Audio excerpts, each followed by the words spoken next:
Profetas e Reis. Capítulo 45. A volta do exílio.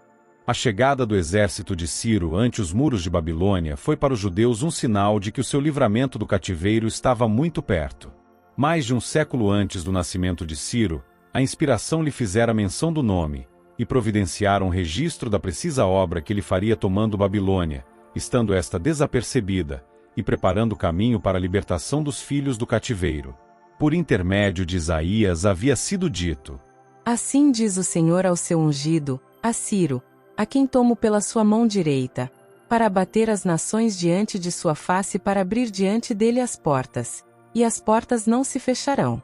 Eu irei diante de ti, e endireitarei os caminhos tortos, quebrarei as portas de bronze, e despedaçarei os ferrolhos de ferro, e te darei os tesouros das escuridades, e as riquezas encobertas, para que possas saber que eu sou o Senhor, o Deus de Israel, que te chama pelo teu nome. Isaías 45, versos 1 a 3. Na inesperada penetração do exército do conquistador persa ao coração da capital de Babilônia, através do canal do rio cujas águas tinham sido desviadas, na sua entrada pelos portões internos que por descuido tinham sido deixados abertos e desguarnecidos, tiveram os judeus abundante evidência do cumprimento literal da profecia de Isaías concernente à súbita subversão dos seus opressores. E isto deve ter sido para eles um inconfundível sinal de que Deus estava moldando os negócios das nações em favor deles, pois inseparavelmente associada com a profecia que esboçava o modo como Babilônia seria capturada e cairia, estavam as palavras: Diz de Ciro: é meu pastor, e cumprirá tudo o que me apraz, dizendo também a Jerusalém: sê edificada, e ao templo: funda-te. Isaías 44, verso 28. Eu o despertei em justiça, e todos os seus caminhos endireitarei. Ele edificará a minha cidade, e soltará os meus cativos, não por preço nem por presentes, diz o Senhor dos Exércitos. Isaías 45, verso 13. Não foram essas as únicas profecias sobre as quais os exilados tiveram a oportunidade de basear sua esperança de breve libertação. Os escritos de Jeremias estavam ao seu alcance, e neles era claramente estabelecido o tempo que devia ir até a restauração de Israel em sua terra. Quando se cumprirem os 70 anos, o Senhor tinha predito por intermédio do seu mensageiro: visitarei o rei de Babilônia, e esta nação, diz o Senhor, castigando a sua iniquidade, e a da terra dos caldeus, farei deles uns desertos perpétuos. Jeremias 25, verso 12. Mostrar-se-ia favor ao remanescente de Judá, em resposta à fervente oração: serei achado de vós, diz o Senhor, e farei voltar os vossos cativos, e congregar-vos-ei de todas as nações, e de todos os lugares para onde vos lancei, diz o Senhor, e tornarei a trazer-vos ao lugar de onde vos transportei. Jeremias 29, verso 14. Daniel e seus companheiros haviam muitas vezes recorrido a essas e outras profecias que esboçavam o propósito de Deus para seu povo. E agora, ao indicar o rápido curso dos acontecimentos à poderosa mão de Deus em operação entre as nações, Daniel dedicou especial atenção às promessas feitas a Israel. Sua fé na palavra profética levou ao fundo das experiências preditas pelos escritores sagrados. Certamente que passados 70 anos em Babilônia, o Senhor havia declarado: vos visitarei, e cumprirei sobre vós a minha boa palavra, tornando-vos a trazer a este lugar. Porque eu bem sei os pensamentos que penso de vós, diz o Senhor, pensamentos de paz, e não de mal, para vos dar o fim que esperais. Então me invocareis, e ireis, e orareis a mim, e eu vos ouvirei. E buscar-me-eis, e me achareis, quando me buscardes de todo o vosso coração. Jeremias 29, versos 10 a 13. Pouco antes da queda de Babilônia, quando Daniel estava meditando nessas profecias, e buscando a Deus a fim de compreender os tempos, foi-lhe dada uma série de visões concernentes ao surgimento e queda de reinos. Com a primeira visão, segundo se acha registrada no 7º capítulo do livro de Daniel, foi-lhe dada a interpretação, mas nem tudo ficou claro para o profeta. Os meus pensamentos muito me espantavam. Ele escreveu de sua experiência nesse tempo, e mudou-se em mim o meu semblante, mas guardei estas coisas no meu coração. Daniel 7, verso 28. Mediante outra visão foi derramada luz adicional sobre os acontecimentos do futuro, e foi ao final desta visão que Daniel ouviu um santo que falava, e disse a outro santo aquele que falava: Até quando durará a visão? Daniel 8, verso 13. A resposta: até 2.300 tardes e manhãs, e o santuário será purificado. Daniel 8, verso 14. Encheu de perplexidade. Ferventemente procurou entender o significado da visão. Ele não podia compreender a relação dos 70 anos do cativeiro como preditos por Jeremias, para com os 2.300 anos que nessa visão ouvira o visitante declarar que decorreriam antes da purificação do santuário. O anjo Gabriel lhe deu uma interpretação parcial, mas quando o profeta ouviu as palavras: só daqui a muitos dias se cumprirá, ele desmaiou.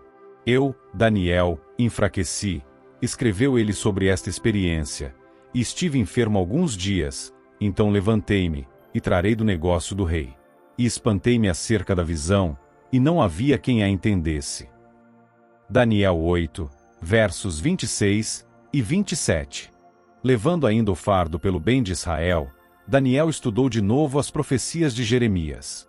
Elas eram muito claras, tão claras que ele compreendeu por esses testemunhos registrados em livros, que o número de anos de que falou o Senhor ao profeta Jeremias, em que haviam de acabar as assolações de Jerusalém, era de 70 anos. Daniel 9, verso 2. Com fé fundada na segura palavra da profecia, Daniel pleiteou do Senhor o imediato cumprimento dessas promessas. Suplicou que a honra de Deus fosse preservada. Em sua petição, ele se identificou plenamente com os que não tinham correspondido ao propósito divino, confessando os pecados deles como seus próprios. Eu dirijo o meu rosto ao Senhor Deus, declarou o profeta, para o buscar com oração e rogos, com jejum e saco e cinza.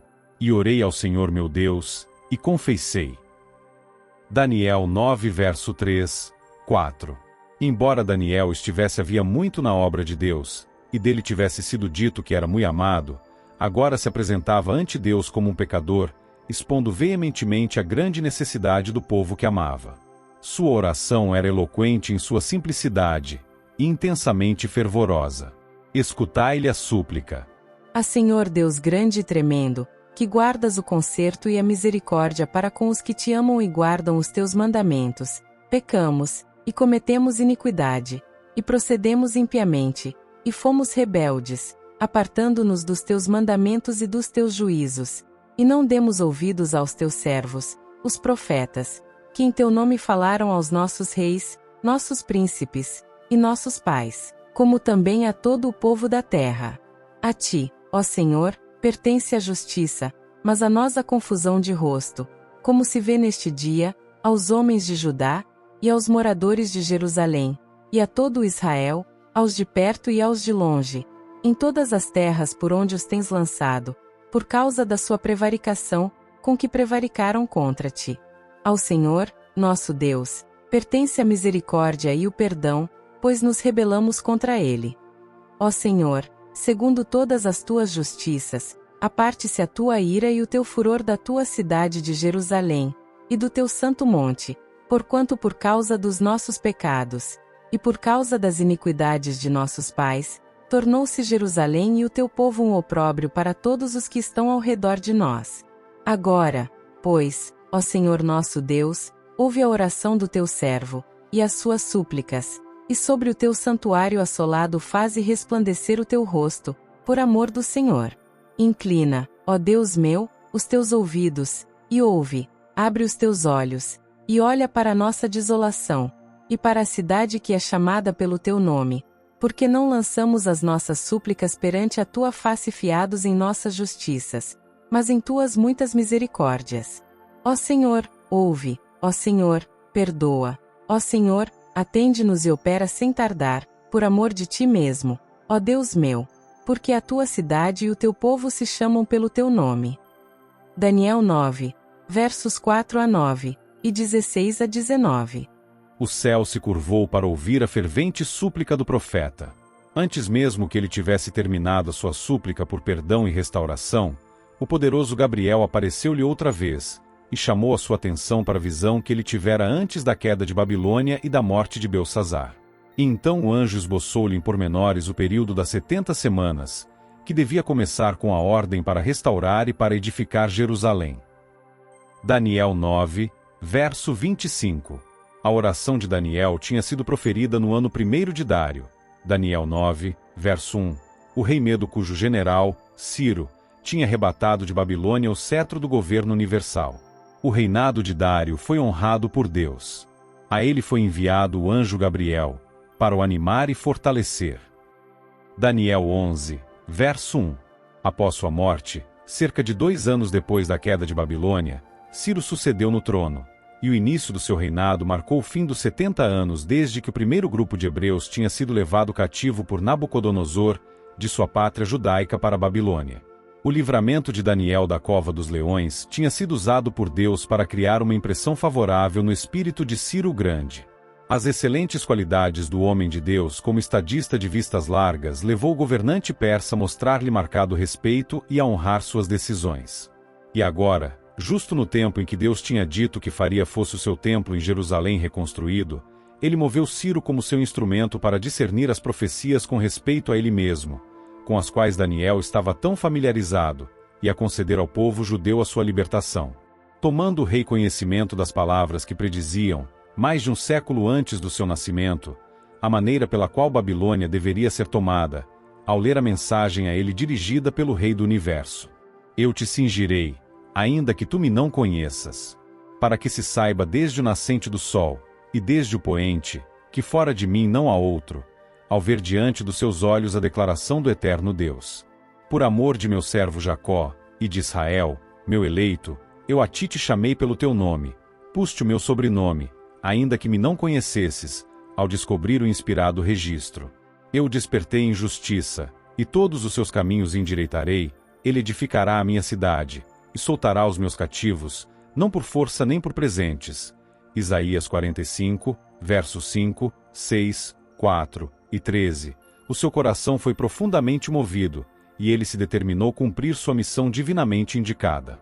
Ele libertaria os judeus cativos, ele os ajudaria a restaurar o templo de Jeová. Numa proclamação escrita publicada por todo o seu reino, Ciro fez conhecido seu desejo de providenciar o retorno dos hebreus e a reconstrução do seu templo. O Senhor Deus dos céus me deu todos os reinos da terra, o rei reconhecia com gratidão em sua proclamação pública, e ele me encarregou de lhe edificar uma casa em Jerusalém, que é em Judá. Quem há entre vós, de todo o seu povo, seja o seu Deus com ele, e suba a Jerusalém e edifique a casa do Senhor Deus de Israel, ele é o Deus que habita em Jerusalém. E todo aquele que ficar em alguns lugares em que andar peregrinando, os homens do seu lugar o ajudarão com prata, e com ouro, e com fazenda, e com gados, afora as dádivas voluntárias. Esdras 1, versos 1 a 4. Esta casa se edificará, ordenou ele mais tarde com referência à estrutura do templo, para lugar em que se ofereçam sacrifícios, e seus fundamentos serão firmes, a sua altura de 60 covados, e a sua largura de 60 covados, com 3 carreiras de grandes pedras, e uma carreira de madeira nova, e a despesa se fará da casa do rei. Demais disto, os vasos de ouro e de prata da casa de Deus, que Nabucodonosor transportou do templo que estava em Jerusalém, e levou para a Babilônia, se tornarão a dar, para que vão ao seu lugar, ao templo que está em Jerusalém. Esdras 6, versos 3 a 5. As novas deste decreto alcançaram as mais distantes províncias do domínio real, e em todo lugar entre os filhos da dispersão houve grande alegria. Muitos, como Daniel, tinham estado a estudar as profecias e a buscar a prometida intervenção de Deus em favor de Sião. E agora suas orações estavam sendo respondidas, e com alegria de coração podiam unidos cantar. Quando o Senhor trouxe do cativeiro os que voltaram de Sião, estávamos como os que sonham. Então a nossa boca se encheu de riso, e a nossa língua de cânticos. Então se dizia entre as nações: grandes coisas fez o Senhor a estes. Grandes coisas fez o Senhor por nós, e por isso estamos alegres. Salmo 126, versos 1 a 3. Então se levantaram os chefes dos pais de Judá e Benjamim, e os sacerdotes e os levitas, como todos aqueles cujo espírito Deus despertou. Esse foi o piedoso remanescente, cerca de 50.000, dentre os judeus das terras do exílio, que se determinaram tirar vantagem da maravilhosa oportunidade a eles oferecida, para subirem a edificar a casa do Senhor, que está em Jerusalém. Seus amigos não lhes permitiram sair com mãos vazias. E todos os que habitavam nos arredores lhes confortaram as mãos com vasos de prata, com ouro, com fazenda, e com gados, e com coisas preciosas. A essas e muitas outras ofertas voluntárias foram acrescentados os vasos da casa do Senhor, que Nabucodonosor tinha trazido de Jerusalém. Estes tirou Ciro, rei da Pérsia, pela mão de Mitredate, o tesoureiro. Todos os vasos de ouro e de prata foram 5.400, para uso no templo que ia ser reconstruído. Esdras 1, versos 5 a 11. Sobre Zorobabel, conhecido também como Sesbazar, um dos descendentes do rei Davi, Ciro colocou a responsabilidade de agir como governador do grupo que retornava para a Judéia, e com ele estava associado Jesus, o sumo sacerdote.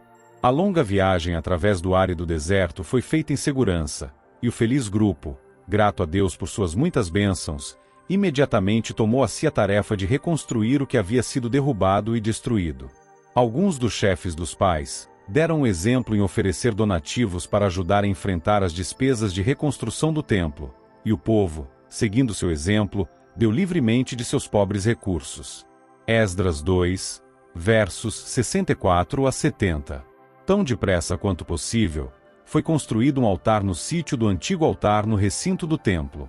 Para solenidades relacionadas com a dedicação deste altar, o povo alegremente se ajuntou como um só homem, e aí se uniram no restabelecimento das cerimônias que tinham sido interrompidas quando da destruição de Jerusalém por Nabucodonosor.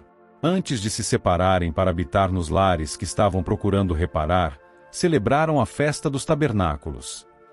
Esdras 3, versos 1 a 6. O levantamento do altar para o sacrifício diário alegrou sobremaneira o fiel remanescente. De coração entregaram-se à preparação necessária para a reconstrução do templo, ganhando alento à medida que esses preparativos progrediam de mês em mês. Durante muitos anos eles haviam estado privados dos visíveis sinais da presença de Deus. E agora, circundados como estavam por muitas recordações tristes da apostasia de seus pais, ansiavam por algum perdurável sinal do perdão e favor divinos. Acima da reconquista de propriedades pessoais e antigos privilégios, eles consideravam a aprovação de Deus. Maravilhosamente havia ele operado em seu favor, e eles sentiam consigo a segurança de sua presença, contudo desejavam maior bênção ainda. Com jubilosa antecipação olhavam para o tempo em que, com o templo reconstruído, poderiam contemplar o brilho de sua glória vindo do interior. Os obreiros empenhados na preparação do material de construção encontraram entre as ruínas algumas das enormes pedras levadas ao local do templo nos dias de Salomão.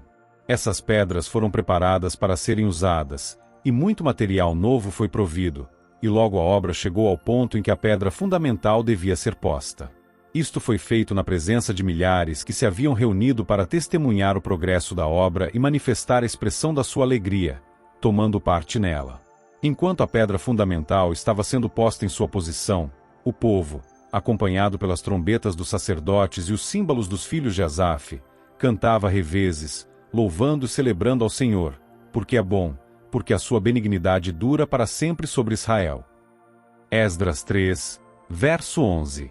A casa que estava prestes a ser reconstruída tinha sido objeto de muitas profecias concernentes ao favor que Deus desejava mostrar a Sião, e todos os que estavam presentes no lançamento dos alicerces devem ter estado, de coração, possuídos do espírito do momento.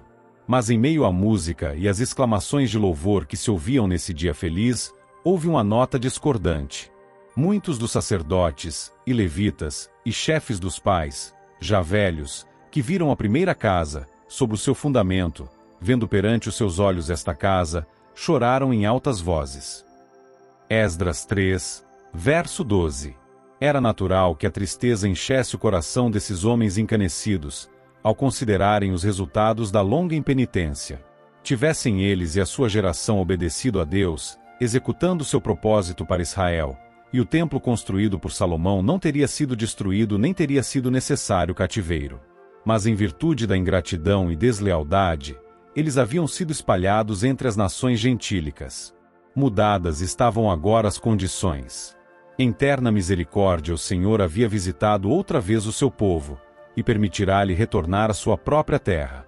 A tristeza pelos erros do passado devia ceder lugar a sentimentos de grande alegria. Deus tinha movido o coração de Ciro para que os ajudasse a reconstruir o templo, e isto devia ter despertado expressões de profunda gratidão. Mas alguns não discerniram as providências de Deus em operação. Em vez de se alegrarem, acariciaram pensamentos de descontentamento e desânimo. Haviam visto a glória do templo de Salomão, e lamentavam a inferioridade da construção a ser agora construída. As murmurações e queixas, e a desfavorável comparação feita, tiveram uma influência deprimente sobre o espírito de muitos, e debilitaram as mãos dos construtores. Os trabalhadores levantaram a pergunta se deviam prosseguir com a construção de um edifício que já de início era tão francamente criticado e se tornava causa de tanta lamentação. Havia muitos na congregação, no entanto, cuja maior fé e mais ampla visão não os tinha levado a considerar esta glória menor com tal descontentamento. Muitos levantaram as vozes com júbilo e com alegria, de maneira que não discernia o povo as vozes de alegria das vozes do choro do povo, porque o povo jubilava com tão grande júbilo que as vozes se ouviam de muito longe. Esdras 3, versos 12 e 13. Se os que tinham deixado de rejubilar-se no lançamento dos fundamentos do templo tivessem previsto os resultados de sua falta de fé nesse dia, teriam empalidecido. Pouco haviam eles imaginado o peso de suas palavras de desaprovação e desapontamento, pouco sabiam do muito que seu manifesto descontentamento haveria de retardar a terminação da casa do Senhor. A beleza do primeiro templo, e os impressionantes ritos de seus cultos, haviam sido uma fonte de orgulho para Israel do seu cativeiro, mas a sua adoração havia não raro faltado aquelas qualidades que Deus considera como as essenciais. A glória do primeiro templo, e o esplendor de suas cerimônias, não poderiam recomendá-los a Deus, pois unicamente aquilo que é de valor à sua vista eles não ofereciam. Eles não lhe levavam o sacrifício de um espírito contrito e humilde. É quando os princípios vitais do reino de Deus são perdidos de vista, que as cerimônias se tornam numerosas e extravagantes. É quando a edificação do caráter é negligenciada, quando falta o adorno da alma, quando é desprezada a simplicidade da piedade, que o orgulho e o amor da ostentação reclamam magnificentes igrejas, esplêndidos adornos e imponentes cerimônias. Mas em nada disto Deus é honrado. Ele avalia a sua igreja, não pelas vantagens externas, mas pela sincera piedade que a distingue do mundo. Ele a estima de acordo com o crescimento dos seus membros no conhecimento de Cristo, segundo seu progresso na experiência espiritual. Ele olha para os princípios de amor e bondade. Nem toda a beleza da arte pode ser comparada com a beleza da têmpera e do caráter que devem ser revelados naqueles que são representantes de Cristo. Uma congregação pode ser a mais pobre da terra. Pode não ter as atrações de exibição exterior, mas se os seus membros possuem os princípios do caráter de Cristo, os anjos se unirão com eles em seu culto. O louvor e ações de graças do coração agradecido ascenderão a Deus como suave oferenda. Louvai ao Senhor, porque Ele é bom, porque a sua benignidade é para sempre. Digam-no os remidos do Senhor, os que remiu da mão do inimigo. Salmo 107, versos 1 e 2. Cantai-lhe salmos, falai de todas as suas maravilhas. Gloriai-vos no seu santo nome. Alegre-se o coração daqueles que buscam ao Senhor. Salmo 105, versos 2 e 3. Pois fartou a alma sedenta, e encheu de bens a alma faminta. Salmo 107, verso 9.